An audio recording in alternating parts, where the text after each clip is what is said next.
कर्नाटक दौरे में आज कांग्रेस अध्यक्ष राहुल गांधी बेंगलुरु में विधानसभा चुनाव के लिए उम्मीदवारों की लिस्ट फाइनल कर सकते हैं। इसके साथ ही पार्टी कार्यकर्ताओं के साथ आगामी चुनाव को लेकर वार्ता करेंगे। कांग्रेस अध्यक्ष राहुल गांधी आज टुमकुर के लिंगायत मठ जाएंगे। लिंगायत वोट बैंक को अपने पक्ष में करने के लिए कांग्रेस और बीजेपी के बीच सियासी रस्साकशी भी जारी है। अमित शाह मंगलवार को वीर शिवा लिंगायत करेंगे। बीजेपी अध्यक्ष अमित शाह आज ओडिशा के 2 दिवसीय दौरे पर रहेंगे। आज शाह भवानीपटना में एक रैली को संबोधित करेंगे। वहीं कल उनकी बालनगीर में जनसभा है। बीजेपी अध्यक्ष अमित शाह आज ओडिशा जाने के दौरान रायपुर एयरपोर्ट पर भी रुकेंगे। करीब 1.5 घंटे रुकने के दौरान पार्टी कार्यकर्ताओं से विधानसभा चुनाव की तैयारी का फीडबैक लेंगे। आज और कल 2 दिन और चलेगा दिल्ली विधानसभा का बजट सत्र की अवधि 2 दिनों के लिए बढ़ा दी गई है। मंगलवार को उप मुख्यमंत्री मनीष सिसोदिया ने सत्र की अवधि बढ़ाने का प्रस्ताव पेश किया, जिसे विधानसभा अध्यक्ष रामनिवास गोयल ने मंजूरी दी। आज दिल्ली विधानसभा के सदन में एलजी की वजह से प्रदेश में रुके काम पर एक रिपोर्ट पेश की जाएगी। साथ ही दिल्ली कैग रिपोर्ट पर सामने आई धांधली पर भी चर्चा संभव है। कैग रिपोर्ट पर सीएम केजरीवाल ने दोषियों के खिलाफ कड़ी कार्रवाई होने की बात कही है। दिल्ली विधानसभा में कैग की रिपोर्ट पेश की गई, जिसमें कई विभागों में अनियमितता की बात सामने आई। कैग की रिपोर्ट के मुताबिक दिल्ली सरकार के खाद्य वितरण विभाग में भारी अनियमितताएं पाई गई है। मध्य प्रदेश के मुख्यमंत्री चंद्रबाबू नायडू आज दिल्ली के मुख्यमंत्री अरविंद केजरीवाल से मुलाकात करेंगे। ये मुलाकात दिल्ली में आज सुबह 9 बजे हो सकती है। दिल्ली दौरे पर आए नायडू ने मंगलवार को भी कई क्षेत्रीय दलों के नेताओं के साथ मुलाकात की। एनडीए से अलग होने के बाद पहली बार दिल्ली आए आंध्र प्रदेश के मुख्यमंत्री चंद्रबाबू नायडू ने मंगलवार रात राज्य के सांसदों से मुलाकात की। ये मुलाकात दिल्ली के आंध्रा भवन में हुई। नायडू आंध्र प्रदेश के विशेष राज्य का दर्जा और धनराशि देने के लिए केंद्र पर दबाव बनाने की कवायद में जुटे हैं। SC/ST एक्ट से जुड़े फैसले की पुनर्विचार याचिका पर केंद्र सरकार को सुप्रीम कोर्ट से बड़ा झटका लगा है। SC ने अपने फैसले पर स्टे देने से इनकार करते हुए साफ किया कि कोर्ट एक्ट के खिलाफ नहीं है, लेकिन निर्दोषों को बचाने जरूरी है। सुप्रीम कोर्ट ने SC/ST एक्ट पर सभी पक्षों को 3 दिन के भीतर जवाब मांगने के लिए तलब किया है। देश की सबसे बड़ी अदालत में इस मुद्दे पर 10 दिन के बाद अगली सुनवाई होगी। भारत बंद के दौरान हुई हिंसा को लेकर केंद्रीय गृह मंत्री ने लोकसभा में जवाब दिया। उन्होंने कहा कि आरक्षण को लेकर अफवाहें निराधार है। सरकार SC/ST वर्ग के प्रति संवेदनशील है। वहीं कांग्रेस अध्यक्ष राहुल गांधी ने दलित मुद्दे पर चुप्पी के लिए पीएम मोदी पर तंज कसा। कर्नाटक के शिवमोगा में राहुल गांधी ने पीएम से पूछा कि दलितों और आदिवासियों के खिलाफ हो रहे अत्याचार और ST/ST मसले पर पीएम चुप क्यों है। भारत बंद के दौरान हुई हिंसा के लिए यूपी के डिप्टी सीएम केशव मौर्य ने मायावती को जिम्मेदार ठहराया। मौर्य ने कहा कि सियासी फायदे के लिए बीएसपी ने हिंसा करवाई। मायावती जानबूझकर यूपी का माहौल बिगाड़ रही है। भारत बंद के दौरान भड़की हिंसा के बाद गुस्साई भीड़ ने राजस्थान में करौली के हिंडौन सिटी में 2 विधायकों के घर पर हमला किया है। भीड़ ने मौजूदा बीजेपी विधायक राजकुमारी जाटव और कांग्रेस के पूर्व मंत्री भरोसी लाल जाटव का घर फूंक दिया। मध्य प्रदेश के ग्वालियर में बंद के दौरान फायरिंग करने के आरोपी राजा चौहान के खिलाफ पुलिस ने केस दर्ज कर लिया है। राजा चौहान पर धारा 308 का मामला दर्ज हुआ है। इतना ही नहीं, जिले के अलग अलग थाना क्षेत्रों में उन पर करीब 25 FIR दर्ज की गई है। फर्जी खबरों को लेकर पत्रकारों पर नकेल कसने की तैयारी वाले सूचना प्रसारण मंत्रालय के आदेश को प्रधानमंत्री के दखल के बाद वापस ले लिया गया है। अब इस मामले में कार्रवाई का अधिकार प्रेस काउंसिल ऑफ इंडिया करेगी। कर्नाटक में बीजेपी अध्यक्ष अमित शाह ने राजनीतिक फायदे के लिए धर्म का बंटवारा न होने देने का भरोसा दिया है। शाह ने ये बात बागलाकोट के शिवयोगी मंदिर में वीरा शैव समुदाय के लोगों से मुलाकात के दौरान कही।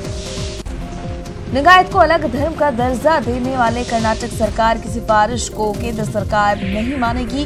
बीजेपी अध्यक्ष अमित शाह ने कहा कि बीजेपी को लिंगायत पर बंटवारा मंजूर नहीं है। आरएसएस विचारक राकेश सिन्हा को हिरासत में लेने वाले नोएडा के SHO अनिल शाही सस्पेंड कर दिए गए हैं। नोएडा के SSP अजय पाल शर्मा ने राकेश सिन्हा को हिरासत में लेने वाले SHO को सस्पेंड करने का आदेश दे दिया है। अनिल शाही ने दलित हिंसा के बीच सोमवार को राकेश सिन्हा को हिरासत में लेने की कोशिश की थी। इराक में मारे गए भारतीयों के परिवारों के लिए पीएम मोदी ने 10 लाख रुपए की मदद का ऐलान किया है। 2014 में ISIS ने 39 भारतीयों को इराक के मौसूल में हत्या के घाट उतारा था। प्रधानमंत्री नरेंद्र मोदी ने अपने संसदीय क्षेत्र वाराणसी में सांसद आदर्श ग्राम योजना के तहत तीसरे गांव के रूप में ककहिया को गोद लिया है। रोहिया विधानसभा क्षेत्र के पटेल बाहुल्य इन गांव के लोगों की आजीविका का साधन खेती है और ये गांव कुश्ती और पहलवानी के लिए भी चर्चित है। सीबीएसई की 10वीं गणित की परीक्षा दोबारा नहीं होगी। पेपर लीक मामले की जांच के बाद सीबीएसई बोर्ड ने यह फैसला लिया है। इससे पहले जांच के बाद दिल्ली हरियाणा में परीक्षा लेने की बात कही गई थी।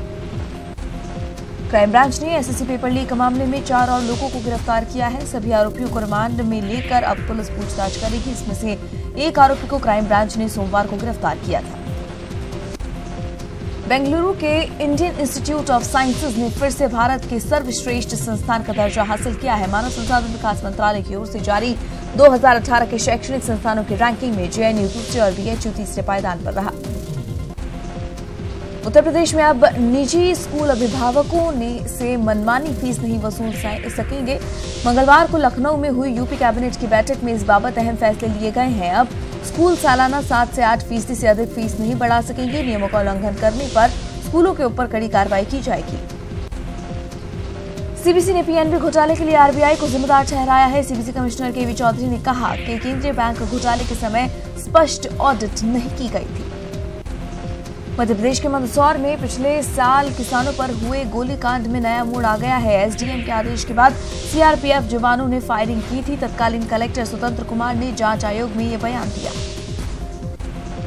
उत्तराखंड में 18 अप्रैल से चारधाम यात्रा शुरू होगी। 18 अप्रैल को यमुनोत्री और गंगोत्री के कपाट खुलेंगे। वहीं 30 अप्रैल को बद्रीनाथ और 29 अप्रैल को केदारनाथ के कपाट खुलेंगे।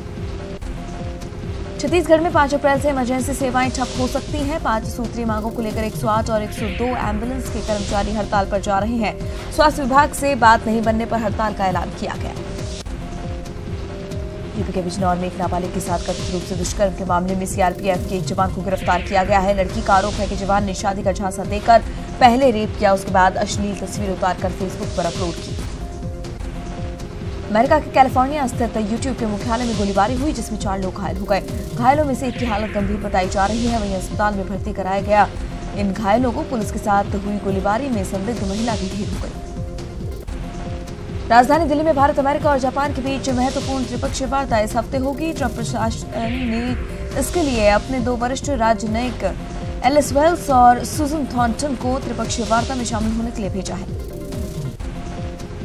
ऑस्ट्रेलिया के गोल्ड कोस्ट में रंगारंग ओपनिंग सेरेमनी के साथ 21वें कॉमनवेल्थ गेम्स का आगाज हो चुका है। 11 दिनों तक चलने वाले इन खेलों में 18 स्पोर्ट्स के साथ पैरा स्पोर्ट्स इवेंट्स होंगे। भारत का 227 सदस्यीय दल इसमें भाग ले रहा है, जिसकी अगुवाई पीवी सिंधु ने की। गोल्ड कोस्ट कॉमनवेल्थ गेम्स के लिए गई भारतीय बॉक्सिंग टीम को रूम के बाहर यूज सिरिंज पाए जाने के मामले में बड़ी राहत मिली है। राष्ट्रमंडल खेल महासंघ ने भारतीय टीम को डोपिंग उल्लंघन के आरोपों से बरी कर दिया है। डॉक्टर हेमंत बिस्वा शर्मा बीएआई यानी भारतीय बैडमिंटन संघ के नए अध्यक्ष होंगे। विश्व शर्मा का चुनाव बीएआई के वार्षिक आम बैठक में किया गया। बीएआई की वार्षिक बैठक मंगलवार को गोवा में आयोजित की गई थी।